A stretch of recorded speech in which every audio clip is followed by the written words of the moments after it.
This is Neville Starick here from Synertia Counseling and Coaching, and I'm talking today about the obstacles to work-life balance. And I've got a few interesting things that I'd just like to raise, a few things that I'd like people to think through, because work-life balance is not necessarily something that we have got clear thoughts about. And some of the obstacles that we experience with work-life balance, part of that is about the fact that we don't actually have a clear definition of what it is. So we have a vague sense of what's going on, and what we think work-life balance should be. But we're often defining work-life balance in ways that keep us quite obscured as to what it is we're really looking for. And I want to address some of those challenges. I want to address some of those issues and just make sure that people have a chance to grapple with those issues and begin to work out where they sit so that they can actually create work-life balance that actually works. So, work-life balance, what I'm trying to do today is to explore some of the myths that we carry about what work-life balance is, some of the challenges, and I'd like to finish with some broad strategies that you can apply to begin to work out what work-life balance means in your context. Now, I've already hinted at this, but one of the questions here is about definitions. What exactly is work-life balance? Now, you might have some ideas about this. Often we have it's a vague sense of a feeling that work is taking over our personal life. We don't have time for the things we actually want to do. We're feeling stressed, and often we're identifying where work-life balance is not, where it's absent. And that creates some interesting challenges because we're so focused on what it is that we are experiencing or not experiencing that we don't have a clear picture about what it is that's going on. So, case in point here, when I first went into the workforce straight out of university, I held a job for the first 18 months where progressively and actually very quickly moved into a position where I was essentially working 6 days a week. I was taking work home. I was constantly in work mode, and that got really, really wearing. I was finding that I'd had very few spaces to be able to switch off from work, and even those spaces were quite limited. And it didn't help that I had relocated for this particular role, so I had no network. I had a lot of the people that I knew in that context were connected to my work, so it was very, very difficult to let go of work. And what ended up happening for me was that I ended up finding myself on the edge of burnout and realizing that if I didn't make some kind of change, I was probably not going to be in a very good state very, very soon. The end result of that was the decision to resign from my position, and then I spent a few months trying to recover from the move into the burnout space. So that was my experience of work-life balance getting thrown completely out. And you may find that similar to me, that when the work-life balance is out, you're sacrificing stuff. The sacrifice can be really, really difficult. It can involve the things that you love to do. You don't get a chance to do them because the balance is out, and there's not an opportunity to engage in things that are fun. The people who are most important to you don't get to see you when the work-life balance is out, or they don't get to see you anymore. They don't get to see you enough. And I think sometimes we rationalize this and kind of talk about how, oh, well, we're giving them quality time. But deep down, I think we know that quality time is sometimes our excuse for not having enough time for the people that matter. And relationships can get strained when work-life balance is out. And you can also find that you experience, like I did, health is impacted. For me, it was like mental health was going crazy. I was finding it very hard to switch off from work, but my physical health also deteriorated as well. And I found that in that particular situation, I got sick. And it was kind of like I was so working constantly, like 6 days a week, and never and having difficulty switching off was basically burning out all of my energy. And that ended up making me susceptible to becoming ill. And that was one of my clues, actually, that things weren't going so well. So the physical deterioration and the fact that I ended up getting sick and had to take time off work. That was a wake up call for me, a realization that, yes, suddenly I'm having 3 days off of work because I was that sick. I was having 3 days off of work, and this is the first time that I'm not sitting here at home with a pile of work to do. And that made me question a whole bunch of things. And of course, there had been clues a little bit earlier on. There had been a whole rising sense of anger in against the situation in which I found myself. There was a real sense of almost, it got to a point where it felt like I was in despair because I didn't know where I could make change, and there just didn't seem to be any avenues to be able to shift things around, to be able to make things work better for me. So the anger was also deteriorating. The anger was also quite debilitating and draining of energy. And when it moved into the despair and almost the depressive type of space, that was also something that I noticed. But there were some issues there that I was sitting there going, I don't know what to do. I don't know how to change this situation for the better. And there was a certain amount of powerlessness that I felt within the situation that might be a common experience for a number of people around the experience of work-life balance being out. That still doesn't really answer the question of what work-life balance is. Like for me, I've come to the place of realizing that work-life balance is actually about resources. It's about how the distribution of the resources that you have. And when work-life balance is out, it feels like most of your resources are moving in one particular area, either more for work or more for personal. And it's not equitable. It kind of feels like one aspect of your life is consuming those resources. Okay, so let's just take a look here.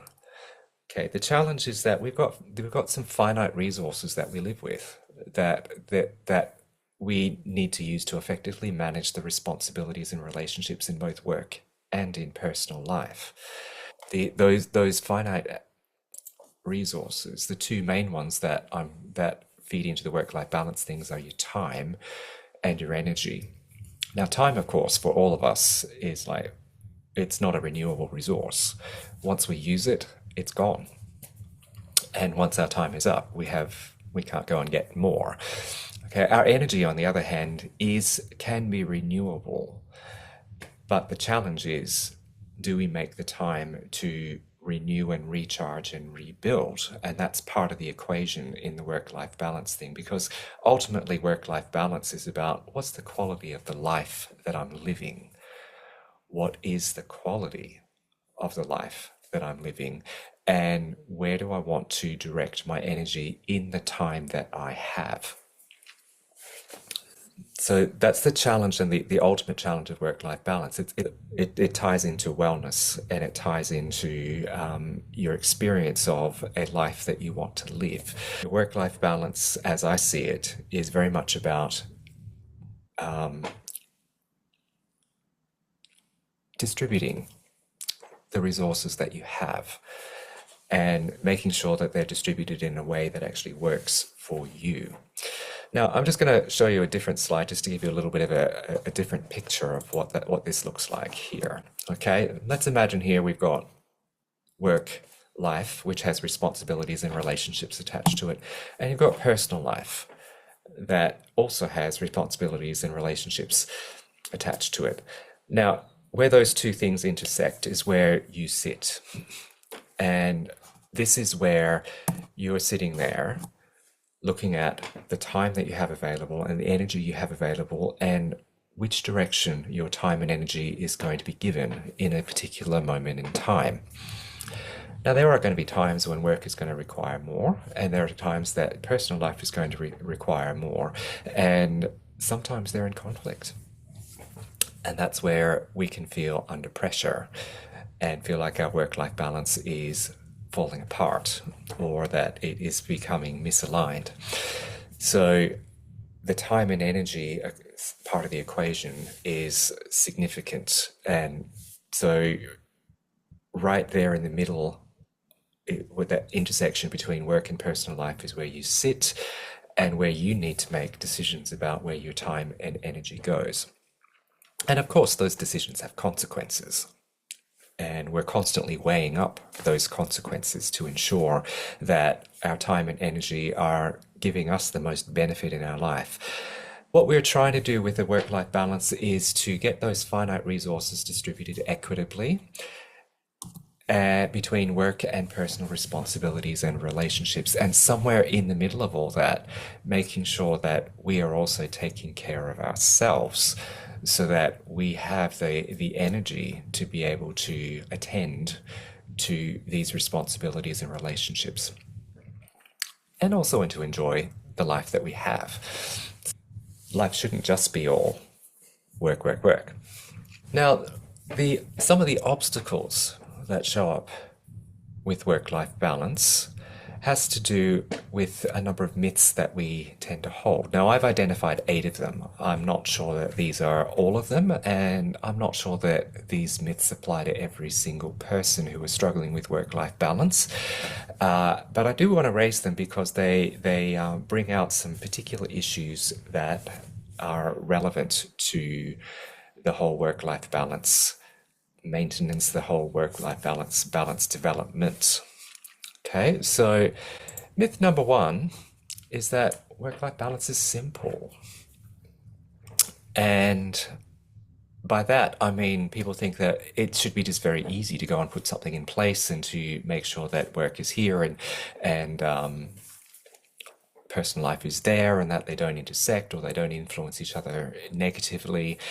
And as I've reflected on my own experience, then watched other people around me navigating this whole work-life balance situation, what I'm realizing is that there's quite a complexity that's involved. I mean, there are lots of different factors that feed into what work-life balance looks like. Like the factors can include the type of work that you're doing. The factors can include things like the family situation that you are living in and your relationship status. So work-life balance for somebody who is single or a couple that has no kids might look very different from a person who has got children in different stages of development. And that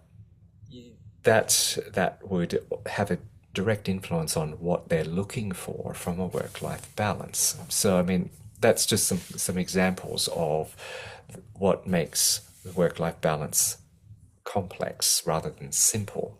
This kind of leads into the next one here, where work-life balance looks the same for everyone. And it doesn't. It really doesn't. I went and asked the question of a local networking group that I go to a couple of months ago. And when I asked the question, what is work-life balance? We had this stunned silence there for a little while where people were sitting there grappling with this. And somewhere in the conversation that ensued was the realization that, wow, what I need or what work-life balance looks like for me wouldn't work for somebody else. And what somebody else is describing they want their work-life balance to look like has no relevance to my life. And again, because of those complexity of factors that are going on, it's going to make a huge difference around work-life balance. And the challenge with this myth is that it forces us to sit there and compare how work-life balance is playing out in our situations with how work-life balance is playing out for somebody else. We don't always know, and often we don't know all of the factors that are contributing to their work-life balance and all the things that they're juggling to go and make their work-life balance work. Surface appearances are always deceptive. So the whole comparison thing, we need to set that aside. It's like, and the question needs to be, what is it that I need? And that would indicate work-life balance for me. Now, myth number 3 is that work-life balance is static. It's kind of like, well, once I've found it, it's a set and forget. It'll just keep going on, and there'll be no changes that I need to make. I don't need to tweak. I don't need to adjust, or they'll only be very, very minor, and it'll be pretty much standard. Again, I found in my own experience in watching other people walk the journey of life that work-life balance will vary in different periods of your life. Life is very dynamic, and your work-life balance is also going to be dynamic in response to the new factors that come into your life or the things that leave your life and change the way that your life looks. So it's not static. It's not something that you can just set and forget. It is something that needs some constant awareness of like, what is going on in my life? I mean, I got married 12 years ago now, and that I'd been single for a long time, and my whole life as a single person gave me a lot of flexibility around what I chose to engage with and who I chose to engage with and when, and around my work life as well, and the work decisions. In being married, then there was this other person to account for, and it was like there was a lot more negotiating that was going on to ensure that decisions that I made for work would not affect my relationship negatively. And there has been an adjustment that's been needed to be made to ensure that my relationship had some kind of priority. Now that was never a part of my considerations prior to getting married or prior to dating, and so that was a change that I needed to factor in to my work-life balance to ensure that I stayed on top of that. And what was interesting for me also was that in the middle of that, then I made the decision to move into self-employment, and self-employment then brought in its own factors that were coming in to the work-life balance equation. And it was kind of like, well, if I'm in charge of my own time for work, how do I ensure that I don't end up having my business taking over every aspect of my life or every waking moment? And there had to be some intentional thought about that, which are considerations that I didn't have to work through when I was an employee, because those things were taken care of. It was like, here are my work hours, I worked within them, and when I was done, I was done. Now, even with that, I still had to work on my own thoughts around work, but there were some constraints around the employment situation that made it a little easier to some degree. So that's myth 3. Work-life balance is not static. It's changing constantly. Number 4, work-life balance just happens. In my culture, there's a little bit of a, she'll be right, mate. It'll all work out in the end. And that mentality kind of spills over sometimes into this whole concept of work-life balance. And to be honest, if you're going to be waiting for things to just happen, somebody else is going to take over the balance, and it's very, very likely that the strongest person or situation in your life is going to dominate if you don't have any kind of intention around your work-life balance. So people who struggle with work-life balance, one of the things, and it's not the only thing, one of the things that can happen is that they give priority to work. And because work is paying the money that pays the bills, there feels like there is an extra obligation to be able to respond to whatever demands work makes of you. Now, I mean, again, you have choices here, but it can feel like I'm under obligation because, I mean, they're paying me. So the work-life balance just happens can be very much it's a hit or miss, and I'll just let it unfold as it will. That's risky. That's risky because if you continue to give in situations, you give your time and give your energy to particular things, there builds up an expectation from the other side that you will continue to do that. And that eventually will become unhealthy for you if it isn't right from the beginning. So, so there's something about intentionality, like with your work-life balance, making sure that uh, you are make you are actually planning for your work-life balance to some degree and taking control of this whole issue of work-life balance. The work-life balance is yours. And if you want to leave it to chance, you run the risk that chance is going to get you to overspend the resources that you've got to the point where you might end up in a situation like I was, where I was facing burnout. So, so work-life balance doesn't just happen. There has to be some level of intention about creating the life that you actually want. Myth number 5. Work-life balance is about time off from work. Now, if you're an employee, you might think that that's the only thing that's pertinent for work-life balance. And certainly there is a little bit of a mindset out there that says like, if I have some time off, that'll fix everything. But your time off is actually part of a larger strategy.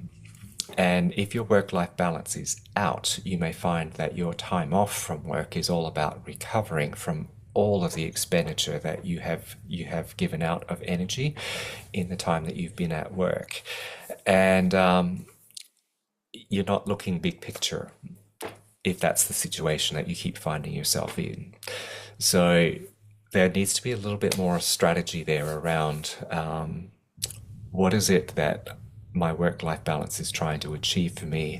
And as I mentioned at the beginning, there's stuff there around wellness and around what is it that is going to keep me doing well so that I can meet the responsibilities and expectations and enjoy the relationships that I have in all spheres of my life, work, personal life, and anywhere else that I choose to be involved. So time off is good. I'm not saying that it's not important. I'm saying that it is not the only piece of the work-life balance equation. And by all means, plan for that and make sure that you have the time off from work on as often as you need it and to the level that you need it. But it needs to be embedded in a much bigger picture.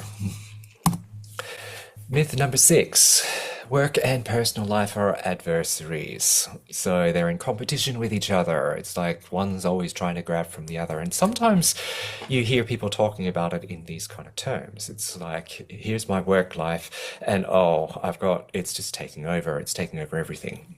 And or here's my personal situation, and I don't have any headspace to think about work. And it almost feels like they're always kind of robbing each other or seeking to become the major focus. Now, they're not adversaries necessarily. There's a bit of a symbiotic relationship there. It's like your personal life is the space where you often are able to tap into the wellness side of things. The work side of things bring in resources that you can then use to help you to create the quality of life that you actually want. And I mean, work also brings in things around satisfaction. Now, I talk about the concept of the 5 pillars of prosperity, and one of the 5 pillars of prosperity is that doing meaningful work and being engaged in meaningful work can be a huge component in staying well. So I'm doing something that matters. I'm doing something that feels important. I'm doing something that is making a difference. And not everybody, though, finds that in paid employment. The issue with the meaningful contribution is that you need to be having that meaningful contribution somewhere, and that might be more in your personal life. But yes, work and personal life don't have to be viewed as being in opposition to each other or being in competition with each other. But again, coming back to the previous myth about things letting work-life balance happen, if you're not intentional about creating the life that you actually want to live, there is a high chance that you will find yourself having to choose between work and personal life and not actually find a way to allow them to be allies to support each other. So that can be done, but again, it takes some intentionality and it takes some clarity around what it is that you're trying to build. Myth number 7 is I can do it all. Challenge for all of us, and I think it's becomes more so if you're moving into self-employment and you're running your own business. The challenge to take on everything is it's always there. There's always stuff to do, and there are always things to be giving energy to. Now, when I was younger, I think I was probably in the place that a lot of us are when we're younger, where we sit there and think, it's like, I can do it, I can do everything, I want to be involved in everything, I want to take it all on, and I want to get to know what's going on. And we don't exactly recognize that we're not invincible and that we have limits. Our energy is not infinite. And if we're constantly giving out our energy in activities at work or outside of work, and not making time to adequately rest or to find the things that recharge us, guess what's going to happen? We're going to fall in a heap and or find ourselves very miserable and not enjoying the life that we have. So it's a good thing to learn where your limits are, and a good thing to understand what are the signs that tell you that you're approaching your limits, and then recognizing what you need to do with that. So that's a huge challenge. A huge challenge there. The work-life balance is the assumption that I don't have to give up anything, and fear of missing out, FOMO, that can feed into this a lot. It's like, here are all these wonderful things that I'd like to be involved in, not things that I'd like to do, things that I'd like to experience, and I want to do it all. I want to do it all, and there shouldn't be any obstacle to me doing it all. But you do find out that you run out of energy, and your emotions will be one of the signals that will tell you that you've reached your limit. If you're frustrated, if you're angry, if you're feeling exhausted, if you're in despair, if you're feeling depressed, if you're feeling anxious, those are all things that might be pointing to the fact that you have taken on too much and you reached your limit. So that's something to be really paying attention to. Final myth, I have no control over my work-life balance. Now this kind of links back to the just letting work-life balance happen. And if you feel that I don't have anything that I can do to go and set things in place, that's going to enhance that whole experience of like being taken over by other people and other situations, particularly being taken over by work. So you do have control. You may not have entire control, you might not have 100% control, but you do have some control, and there are ways to go and negotiate things so that you are able to take care of yourself and enjoy your work and enjoy life outside of work. So, but again, it's going to require intention. So that's going to be really important to do. So yes, so those are the 8 myths that become obstacles to creating a work-life balance that actually works. So strategies then. On a broad level, there are 5 5 or 6 different strategies that help to contribute to an intentional work-life balance that works. One is getting to know yourself. So develop and enhance your self-awareness is critical, because who you are in the situation that you're in is quite unique. It might have some similarities to other people, but it's not exactly the same. And you need to pay attention to things like, what's my personality preference? What are the things that energize me? What are the things that drain me? How much time do I need to recharge? What kind of sleep is optimal for me? What does rest look like for me? What does meaningful contribution look like? All of those kind of things are really important questions to be asking yourself and to be answering on your behalf, and not letting somebody else define that for you. Okay, because that's giving you significant information about what it is that you need to create the work-life balance. So, for example, I'm sitting there, I have a pretty strong introvert preference, which for me is not that I can't be social. It means that I get drained in social situations fairly quickly, and I get drained in highly stimulating situations fairly quickly. And I've learned to recognize what the signs are when I'm getting drained and what I need to do about that. So, for me, as somebody with an introvert preference, I need to make sure that I have times where the stimulation is reduced or eliminated as much as possible. And that's one of the things that I need to build into my work-life balance practice, is the spaces for me to decompress, the spaces for me to sit there and think about what's going on, and to then decide what's happening for me. I mean, I'm not great when I have to make snap decisions all the time. I can do it if I have to, but that's hard for me. It's hard for me because my preference is to have time to think things through, and to be able to spend time in my own internal world, to be able to process information, to be able to work out what decisions I need to make. Life doesn't always allow me to do that, but I can actually put spaces in my calendar that will slow me down and allow me to have that space on a regular basis. In self-employment, one of the things that I do here when I have client sessions is that I don't do back-to-back clients. That doesn't work for me. It helps to increase my stress when that happens. If I'm having to go from one thing to the next, and the switching from one person to the next is not something that works for me.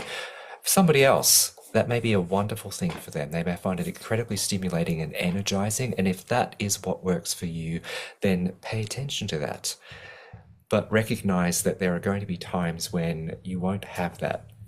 You won't have that option. And then what are you going to do in those spaces? So developing and enhancing self-awareness is absolutely essential. Also essential is identifying what your values and priorities are.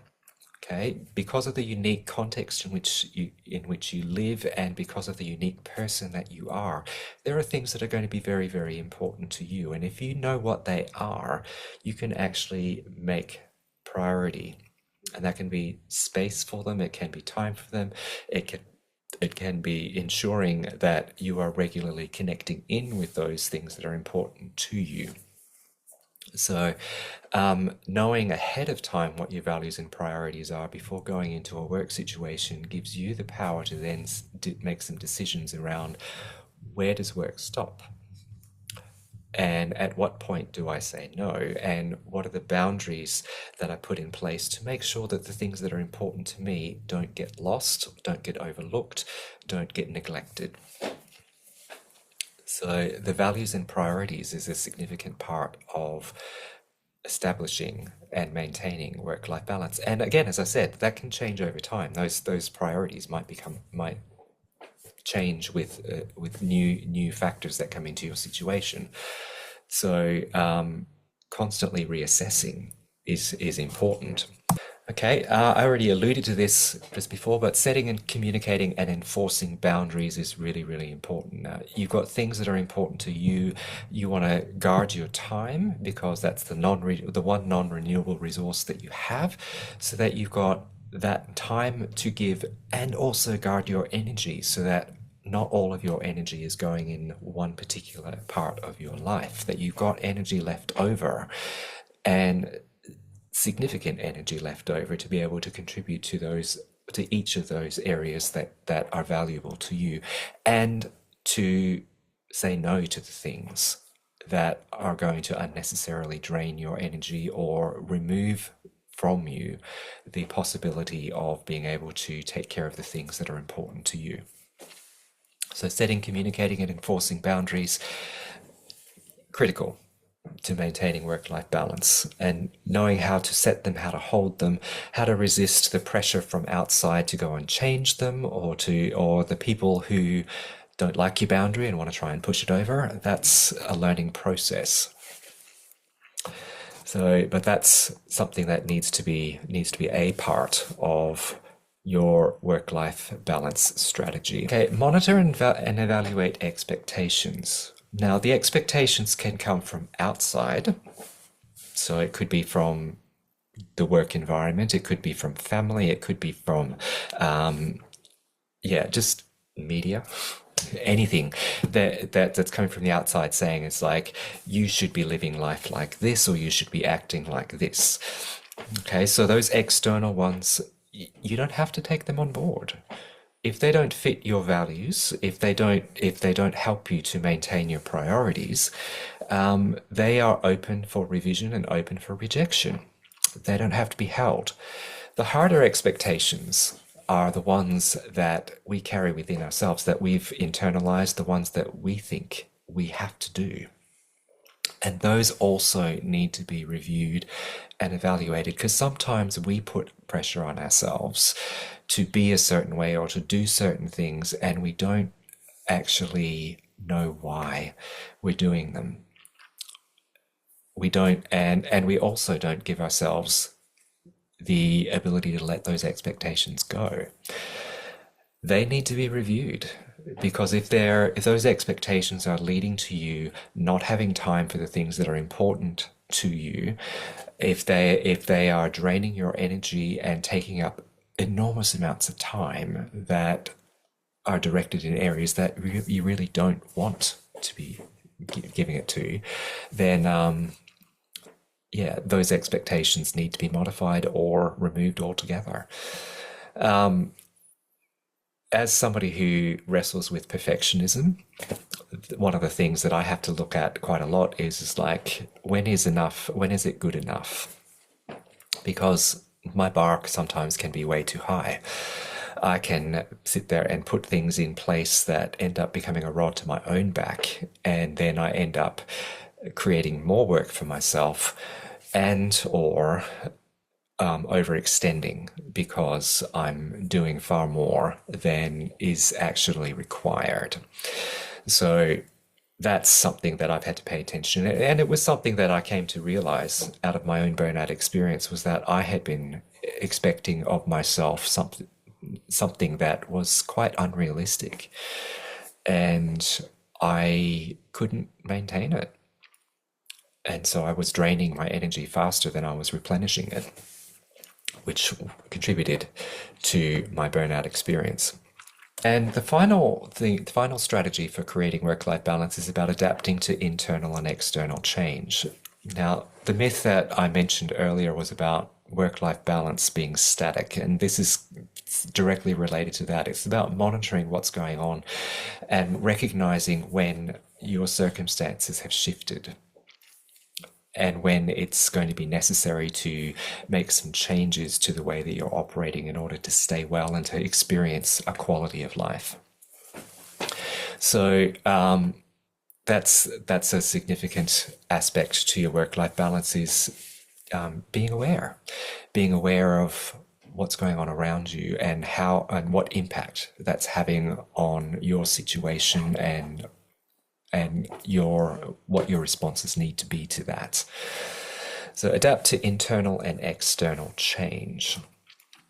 So I work with people around this whole issue of work-life balance. I provide a space that is quite removed from work and personal life that allows them to really look carefully and critically at where am I at, and is the way that I'm living my life at the moment helping me to create a healthy balance, or is there imbalance? And if there is imbalance, where do I need to make change? So, if you're interested in that, you're welcome to reach out to me and to just find out if I'm the right person to help you to find your work-life balance or to regain a work-life balance that's been lost. Now, one of the things that I'm doing is running a 10-week group program where there is a 10 weeks for us to kind of work through together some of the issues around work-life balance and wrestle with that. What does it actually look like? How can we do that? And to practice putting things in place and having not just accountability, but support along that process of establishing new patterns or better patterns. So that's an option. The next one is going to be starting in July, the end of July 2025. And if you're interested in that, there are a few weeks left to go and find out a little bit more about that. If a group program is not something that interests you, I can also do one-on-one coaching, and the one-on-one coaching gives people an opportunity to talk in depth about what's going on in their situation and explore what is working and what is not working, and develop a strategic approach to work-life balance. So my website address is there. You can contact me through the website, and I will also include a calendar link in the chat and also in the notes when I upload this recording on YouTube. So that will give you opportunities to be able to connect with me. So if that's something that would be of use to you, please reach out, and I'm happy to have the conversation and to explore what it is that we might be able to do together. There were a few little questions that were people were throwing out to me.